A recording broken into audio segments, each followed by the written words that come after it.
Welcome to the Made in the Mist podcast, a podcast for entrepreneurs by entrepreneurs. Now please welcome your hosts, Emma and Dan.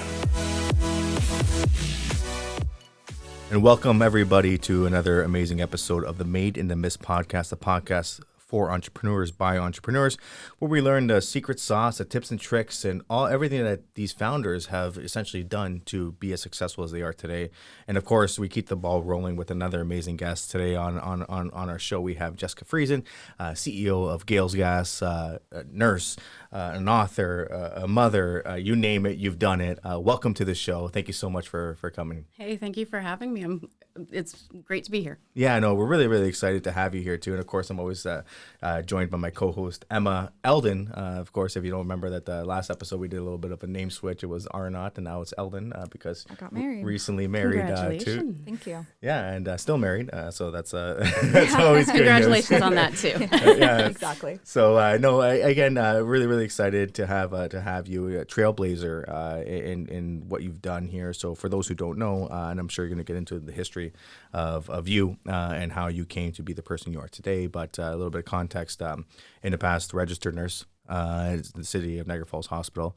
Then you transitioned into joining the family company. That's third generation CEO of the company of Gales Gas. And those don't know who Gales Gas is. 11 gas stations here in the Niagara region. Named the arena after the Gale family, the biggest gas company here in Niagara, 4 convenience stores. You guys are really setting the stage for an amazing business here in Niagara. So I guess, the first things we want to know is what got you into this leadership position too, and kind of your history. I know you started as a nurse. Why did you want to become a nurse as opposed to taking over the business right off the bat? So when I was young, like you said, I'm third generation owner operator. My dad was second, and my parents were always extremely involved in the community. Back then, it was a lot of United Way. My dad was in Big Brothers in the 70s. Wow. So giving back to the community and supporting other people was something that was just ingrained in all of us. And it was something that I really feel very passionately about, that it's more what you give than what you get. And I wanted to make a career of that at the time. And I was always interested in science. I was thinking about becoming a doctor. And I went through 1 year of a general science degree. I went to Western. And I just decided that I didn't want to be in school forever. Yeah. Right. I had other things that I wanted to do than be in school for as long as it would have taken. Yes. I didn't want to commit. And I had a girlfriend who was in nursing, and I thought, wow, that sounds great. Yeah. So I applied for the nursing school, and I went there and finished my bachelor's of science in nursing. Wow. And then I came back here. My husband and I met in high school, so we were together this whole time. What high school? Niagara District in wow. Niagara-on-the-Lake. Oh, yeah. There you go. Beautiful. Yeah, dating myself now. It's been closed for probably 15 years. It's okay.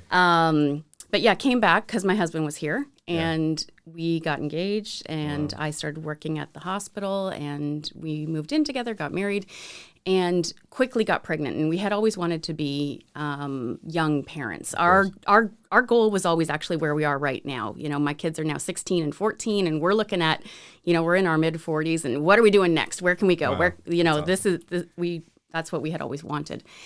So had my son. And had some complications with the birth, nothing that ended up being very major, but at the time you don't know that, and you're a new mom, and despite my nursing background, it wasn't, you throw all of that out the door when it's your own children, right? So I ended up having severe postpartum depression with my son for about 6 months. And when I finally came out of that, we knew we wanted to have our kids pretty quickly. There's 20 months between them. Mm-hmm. And so when my daughter was born, she was born February of 2009, right at the height of the recession in 08, 09. Yes. At the time, I was then working for an old folks home instead of the hospital so much. And I had gone to my parents and gone to my husband and said, I know that you guys didn't realize this was happening when I had Eddie, but this is what I need you to look for, because I'm scared that I didn't recognize it with all of my training and all of my experience, that I didn't recognize what I was going through when I was going through it. So I need you guys to look for these types of things. And my dad approached me. My daughter was a month old, and he said, I've purchased these 2 new sites. They've got convenience stores on them. We don't have any idea what we're doing with convenience stores. We've never done that before. I know you're looking to get out of the house. Would you like to help us out? Wow. And I remember saying to him, well, like, how many hours a week are we talking here? He goes, like 4 tops. Like, not a big thing. Well, it was obviously not 4. Not 4. Yeah. So my daughter would have been about 6 months old when I went to him and I said, this is working out pretty well. I've opened up the 2 sites. I'm working on number 3. Wow. We're getting along pretty well. I'm willing to put the nursing on the back burner to test drive this. Yeah. And he said, yeah, absolutely. Come on in. Family business. So I'd always worked in the family business, but this was the first time that I had really taken on a leadership position. And that was something that I think you need to have, they say nature versus nurture. I think you definitely need to have some part of nature there. You need to have the fundamentals. But then it's all about how that's nurtured in your life, right? And obviously with my dad being such a leader, and I had some really strong females around me that were able to guide me and help me. And even when I was working at the hospital, I was looking at, because I was on my way to probably management, but certainly some kind of a leadership position. So I would have been doing something in leadership there as well, or instead of, I guess. But yeah, that's really what brought me back into the company. I still actually have my RN license. Still pay the college. I still pay the college. It's $50 a year, and it's worth it. Oh, that's it. Wow, must be nice. Yeah, and obviously I haven't practiced in many, many years. No. But yeah, that's what really brought me back into the company was just a fluke. Yeah, well, thing. I think it's funny. You and I have similar backgrounds. Not that I had kids. I mean, well, I do have kids, but not that I birthed kids myself too. But I was in the medical field right out of school too, because same thing in high school and stuff like that. So, I want to be able to help people. I was in the kinesiology field, a kinesiologist, and there was a pinnacle moment where I said, this is not necessarily what I want to do anymore. I want something more. I want something that is challenging every single day, and something that's going to be exciting. And then that's where I transitioned into more business role too. So I really resonate with you when it comes to that switch. And sometimes it's those moments of the stress that you had. Like I said, you mentioned your postpartum depression on the first time, and trying not to go through those motions again. That you said maybe I need a change, and maybe I need something that's going to keep me motivated, keep me interested, and something that's going to keep me on my feet, so that I can, be the person I want to be. So, kudos to you for recognizing that and for starting the Bob's Convenience and number 5 opening up soon. We'll see. Hopefully, yeah. There's definitely plans. That's fantastic. I'm going to turn over to Emma. I know Emma has dying to get some questions in too. Even just from the beginning of when you did pivot into the convenience stores, and if you want to how did that what did that first look like? Did you have to start from scratch completely? So there were 2 that started, and then it was a whole you had to rebrand it, you had to design it, you had to put the infrastructure. Even just the orders, ordering all the items in the place. Yeah. So did any of your background, or did you have a staff? Did you have any help, or was it just you and your baby pretty much? It's funny because I still have staff members who remember me bringing my daughter in with the carrier and putting her on the table, and I'd work until she cried. Yeah. But I had, so obviously it's not starting from scratch, right? We had these 2 new sites, but I also had the funding behind me because of Gales, right? Yes. So I hired on a consultant that assisted me kind of with the back of house stuff. He was able to put me in touch with some suppliers and set up different how the actual layout of the stores would go.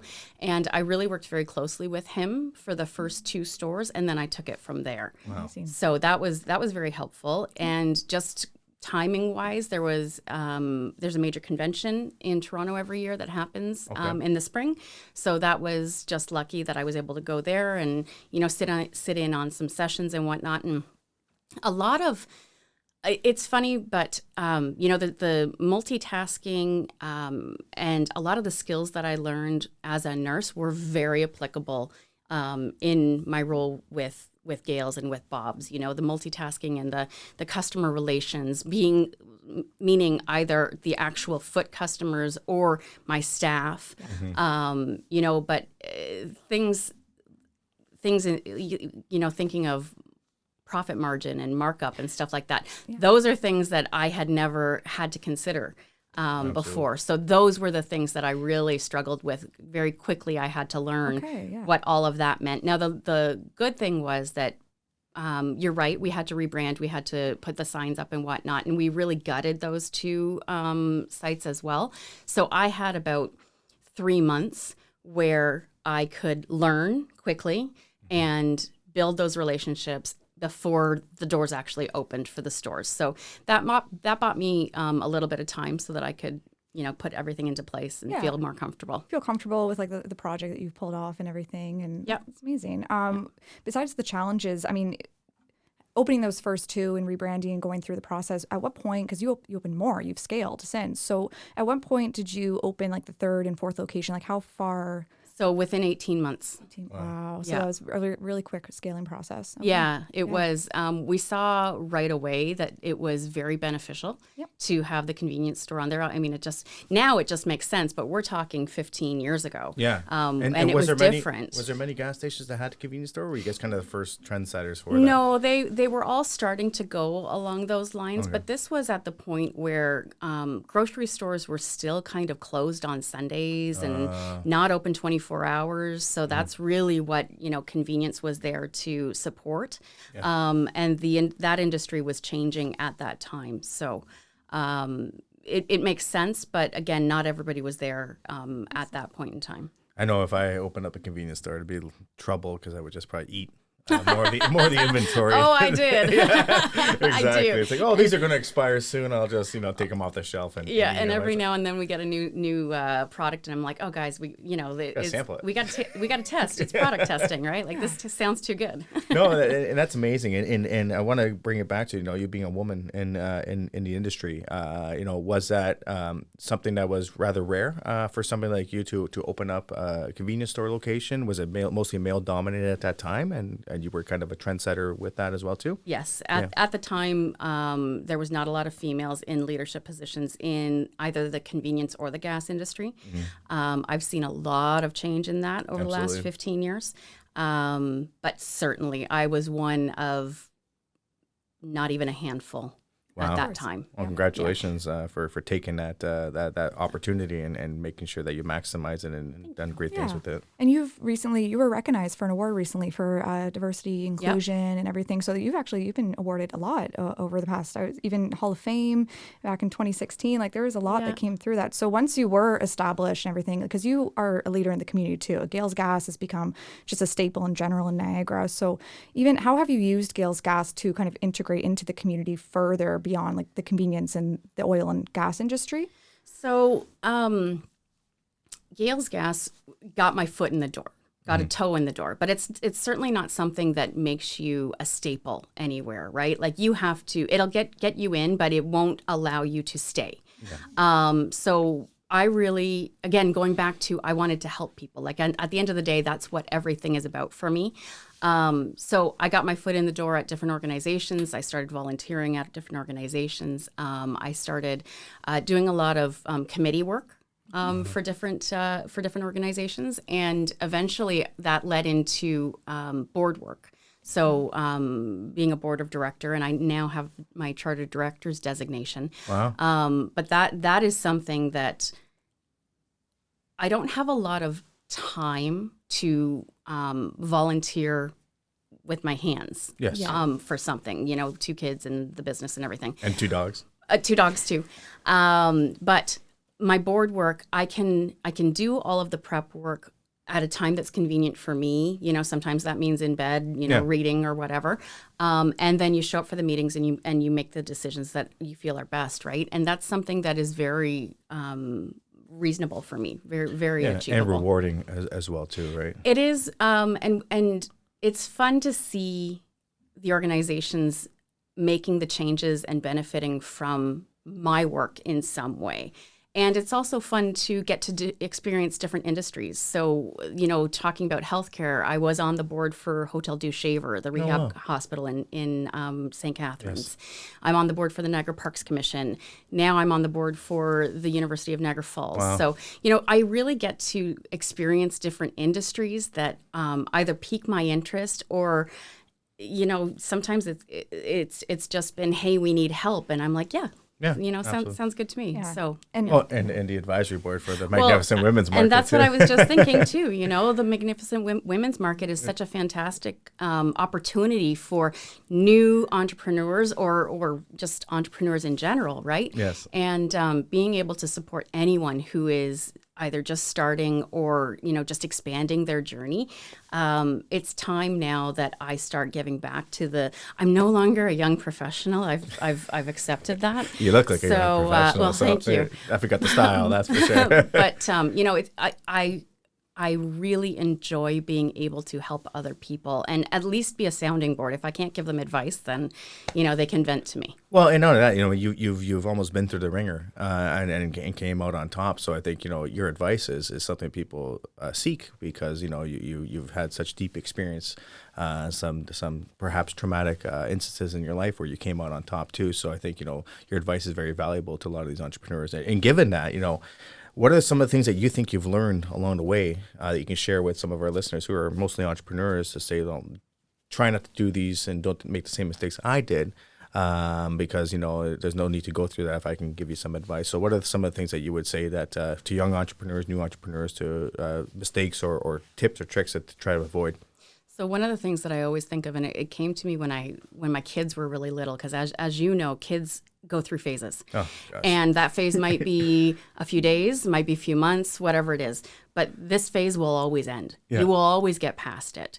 And that's something that I think in every stage of my life now, in every facet of my life, whatever the challenge is right now, you think you're not going to get through it and you think that it's just the worst thing ever, but everything ends. At some point, you always look back and you think, okay, I'm stronger for that. I've learned from it. That's another thing is, making sure that you really look at the silver linings in every situation. And I'm going to pick on COVID. Yeah. COVID was horrible. Absolutely. For everyone. And there's a lot of us that are still going through it, or at least the after effects of COVID. Absolutely. But trying to be positive, COVID gave me time with my children that I never thought I would have. Absolutely. My kids were 12 and 10, I think, at the time. And we were really, really thinking that, they were getting just busier. Yeah. And to be able to go home and spend time with my kids, I have a fantastic relationship with my kids, and I'm so proud of them. And I don't know that I would have had that without COVID. How did COVID affect the industry that you're working in? Because I'm sure that for a long time, people weren't driving, right? Well, and this is the thing, people always say to me, you're an essential service. You must have been fine. Yeah, we were designated an essential service, but there was nobody on the roads. Yeah, exactly. So no, all of my operating costs were stagnant and the revenue was horrible. So how do you mitigate that for future risks? For a lot of companies here that, there's probably, maybe not in our lifetime, but maybe sometime in the future, far future, there's probably another pandemic where the world gets shut down again to, try to avoid casualties and things like that too. So, you've going through that and coming out again on top. How would you change what you've done? How would you change what you could do to prevent it or to be ready for it? I'd love to say, oh yeah, here's what I would do differently. But honestly, I don't know what I could have done differently. I don't know what any of us could have done differently. We've never been through this before. Mm-hmm. And it's not as if you plan for a pandemic. No. Not really, because you have no idea how that's going to look. Or how long it's going to last. Yeah. I went through months where I always joked, I have 2 dates today. One with Trudeau and one with Ford. Yeah. And it's just to find out, I was watching their interviews and just to figure out what is new today. Yeah. And being able to pivot based on that. But any huge decisions like shutting down a site or laying off my employees, I certainly dragged my heels on those things because I don't want to have to do that. I don't want to have to put people out of work. I don't want to have to close sites. Well, it's against your whole mantra, your whole philosophy. Absolutely. You're trying to help people, and then you're almost forced to make decisions that you don't want to make. Absolutely. Yeah, so and it must be so tough. I definitely dragged my heels on that. And I suppose I could have taken the steps that I eventually had to take faster, but I don't regret not having done that. Yeah. No, that's perfect. Yeah, sometimes you just have to trust your gut and stick with it. And it's like you said, it's just like the phases, like everything. It's still affecting us today, but in general, we've gotten through it as a society. But yeah, still feeling it today. Any challenges besides COVID? Anything just like from for early entrepreneurs in that section of like, how even just balancing everything from your book and all of your involvement with boards. I know you said you spend time with your family too. Is it hiring the right people? Do you have any full-time assistants or anybody helping you manage those pieces? It's hard to hire the right people because you don't know. Yeah. I have fantastic staff right now, but I've gone through periods where it was very much a challenge. As have we sometimes in the well, past. everybody. Just right? after COVID, it was really, really a struggle to hire. Absolutely. Yep. They say, hire slow, fire fast. And that would be like that's a rainbows and hearts type of thing. Never heard that before. I like that. you don't always have the time to do that. You don't always have the time to take your time and seek out the right person. Sometimes you just need someone who can get the job done. And sometimes that works out really, really well. And sometimes it doesn't. What have you learned? And that's a good point because, I get constant entrepreneurs saying we want to hire people. This person looks great on resume. They interviewed great, but I don't, and I've had this with some other companies I've worked with in the past too, where somebody's great, and for the first 3 months while they're on probation, they're amazing, and then as soon as they pass that, it's just like they do a 180. Yeah. So what are some of the signs that you recognize when trying to hire people to make sure that they're going to be genuine employees, or they're just trying to pull a fast one to get the job? Yeah. Just go with your gut. Yeah. Your gut's not going to lead you wrong usually, and if you think that you've hired someone that isn't going to work out, or you have that nagging feeling in those first 3 months, go with your gut. Yeah. You really do have to, because any negative attributes that you're seeing in those first 3 months are just going to get worse. Absolutely. Yeah. It's just recognizing the signs early enough to say, okay, I need to end this now before it gets, really bad. Almost like a toxic relationship, right? Where you get a relationship and all of a sudden, a couple months later, like, wow, this isn't the person I thought it was. And then you're almost too late. Yeah. And then it makes things a lot more difficult. Yeah. So you've been through all those things. Something else we like to point out on the show in general. So we are in Niagara Falls, and we interview entrepreneurs from Niagara Falls. So you grew up here, you went to school here, and your business is here. Can you kind of share just in general, like, what are some of the benefits to living in Niagara and having your business in Niagara? Niagara is a community that really supports its own. So what I mean is Niagara knows that Gales is a family that has been here for a long time. We support our community, and they support us back. People from Niagara recognize that and have that kind of loyalty. We've had a lot of people coming in from the GTA or from elsewhere who don't necessarily have that kind of mentality, and I do see things changing in the community now. Mm-hmm.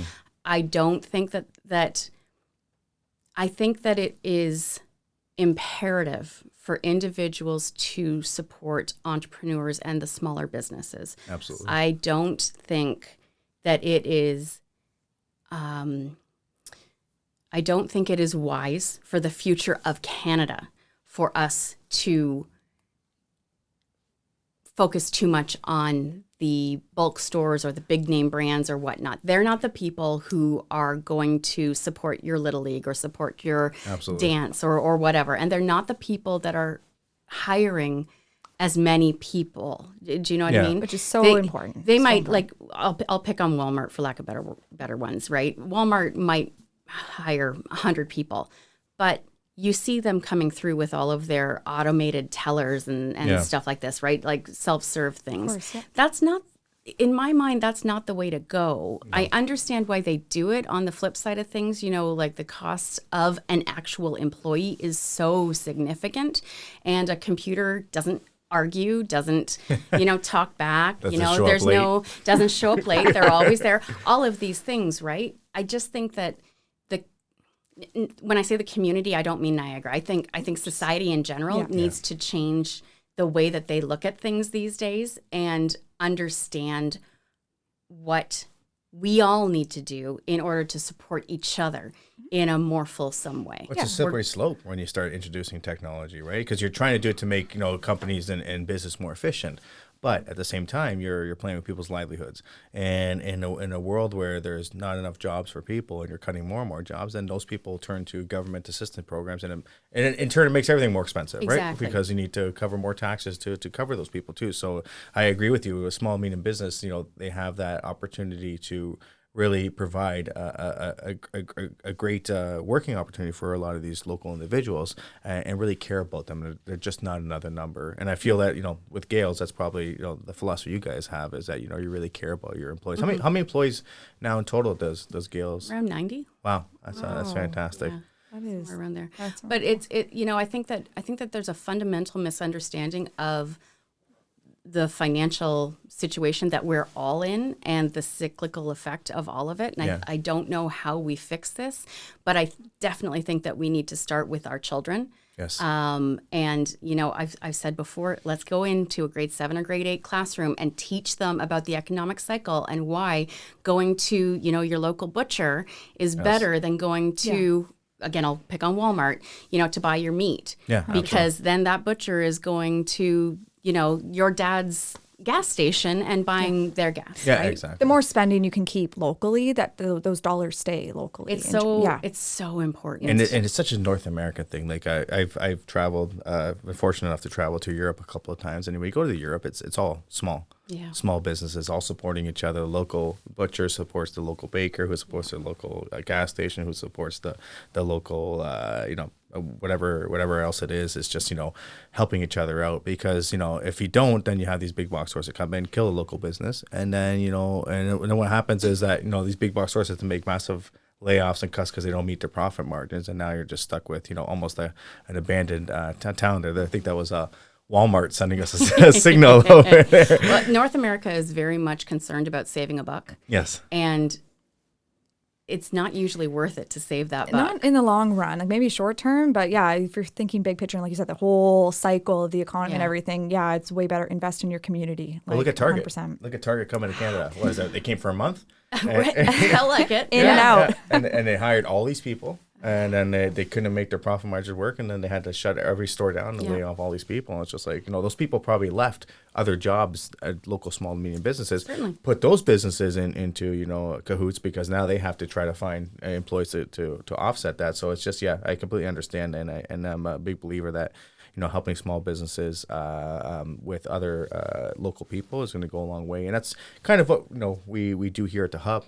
Our goal is to support as many small businesses as possible, so that they have a chance to be successful. And on that, you've been to the Hub a couple of times. You had a couple of tours. You've had a couple of meetings here too. Back when you were starting with Bob's Convenience, you didn't necessarily have these opportunities in place. So how do you think having a hub like this would have helped you with your business? Oh, just with the networking. I mean, number one, having somewhere that you could go and meet other individuals who are at the same stage as you, because the chambers do a great job of their, BA5s and the different events that they have. But walking into that room is incredibly nerve-wracking for anyone. And then realizing that you might be surrounded by individuals that have 15, 20, 30 years more experience than you. Yeah. And you're off on the wrong foot. You feel intimidated. Yes. Whereas something like the Hub, where you're all starting out and if you're a part of the Hub, you already have that fundamental, teamwork kind of communication. Let's be open. Let's be honest. Let's help each other. Exactly. And that is so, so important. And actually going back to, the tips and tricks that I've learned over the years, one of the biggest things is I have a really tight group of leaders in the community that we are very close. We support each other. We chat about challenges that we're all going through. None of us are in the same industries, but at the base of the relationship, we are all just trying to run our companies in the best way that we possibly can. And as a business owner, you have challenges that nobody else understands. Absolutely. You know, you have to get through COVID. You have to make sure you make payroll every couple of weeks. You know, you have to make sure that you're getting the best bang for your buck with your product while you're sourcing from suppliers that you feel morally aligned with as well. You know, you want to make the best decisions for your employees. And a lot of weight on your there's shoulders. a lot of stuff that other people just will never think about. Well, and you just listed things that are surface level that maybe would, but there's, I can't even imagine the day-to-day things and things that come up and Absolutely. the obstacles, 100%. Absolutely. And it's funny, you know, sometimes there will just be a wonky thing that happens, and it's a group of people where you can just throw out a text and say, oh my goodness, this just happened. I just can't believe it, and I need to get it off my chest. You know, it's almost like therapy. It's great. Well, it's funny because we had our amazing mayor, Jim Diodati, on the podcast on the first episode, actually, and that was his, you know, that was what he was talking about, is you need to have a group of mentors and colleagues that you can just bounce stuff off, vent about, and just seek advice when you're going through a lot of tough times, because, you know, you can't do it all alone.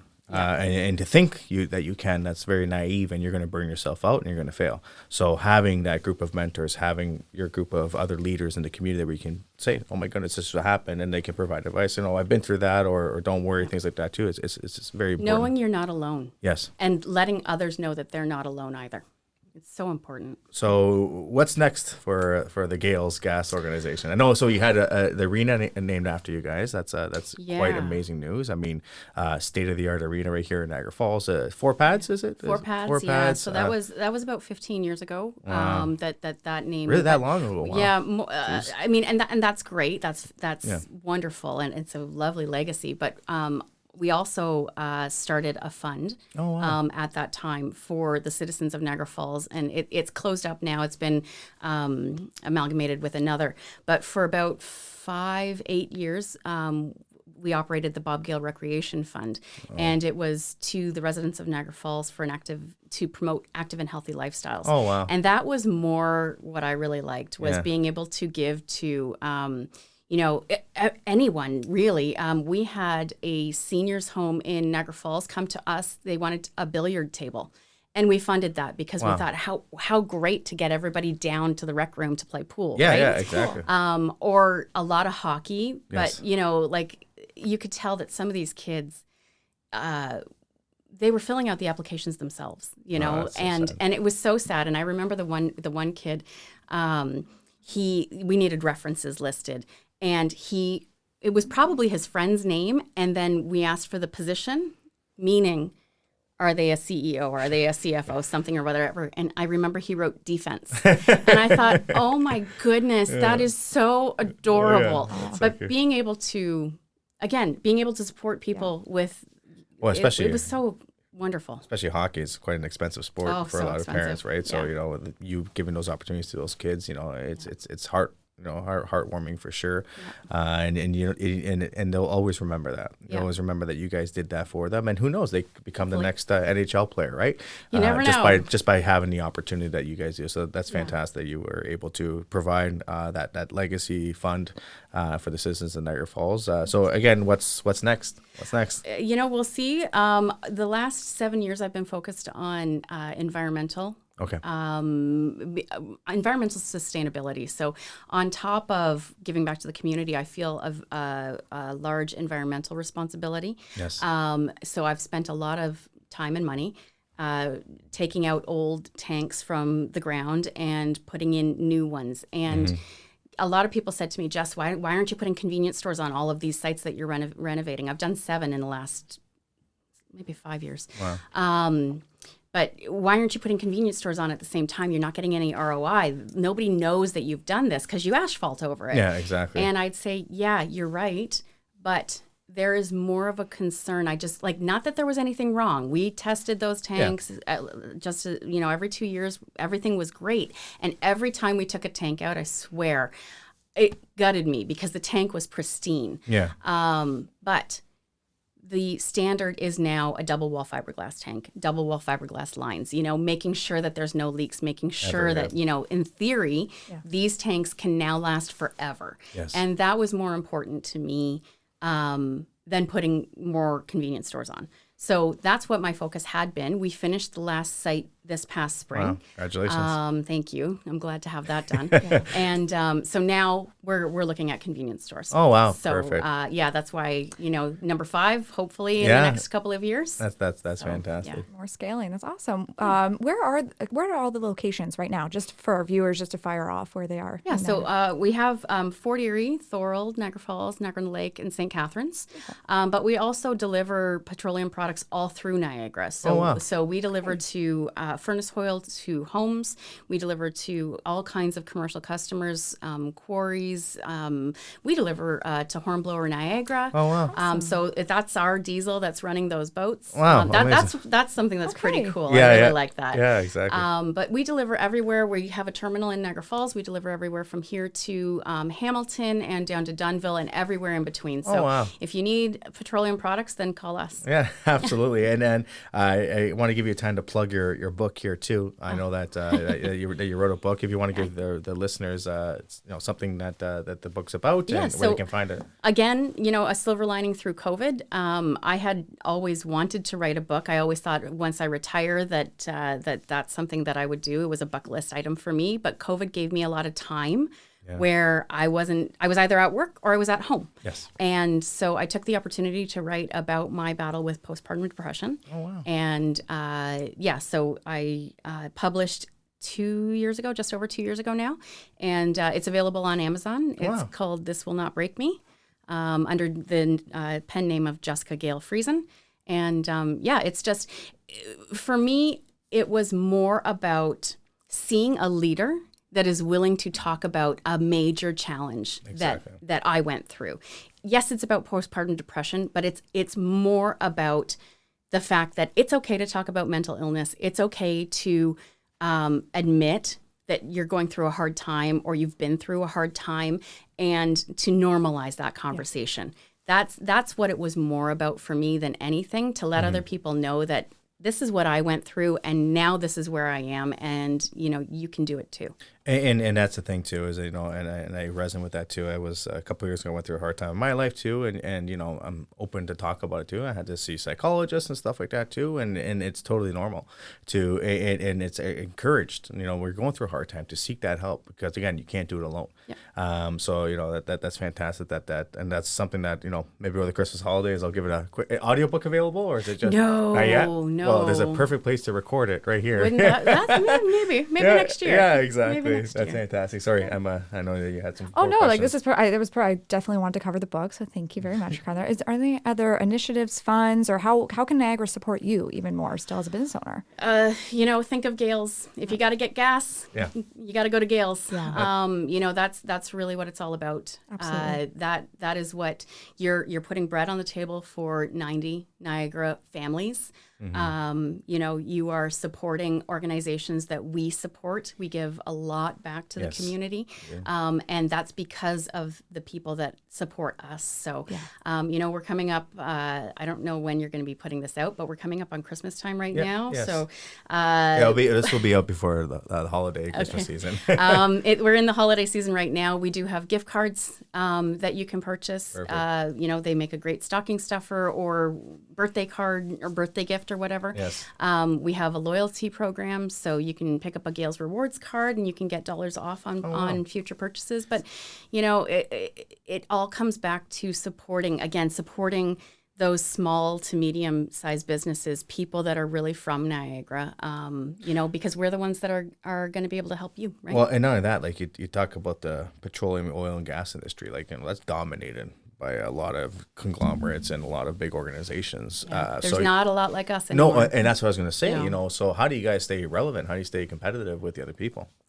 Sometimes we can, sometimes we can't. And I'll be perfectly honest with you right now. It's very challenging with retail prices. Yes.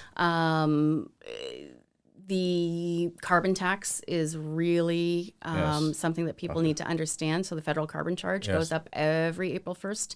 And that right now it's adding, for gas, it's adding 14.31 cents to the bottom line. Wow. I feel like people need to educate themselves better on the way that the petroleum industry is structured. How much tax you're actually paying is absolutely shocking. Oh, it's crazy. But also understanding that this industry is what's called vertically integrated. So Esso and Petro and whatnot are refining the product. They're making money refining the product, and then they're selling the product as well. So it's a very strange industry because I buy from my competitor. Yeah. So, we all have a bottom line that we can't go below. Yes, exactly. And I think sometimes their bottom lines are a little bit different than mine. Yeah.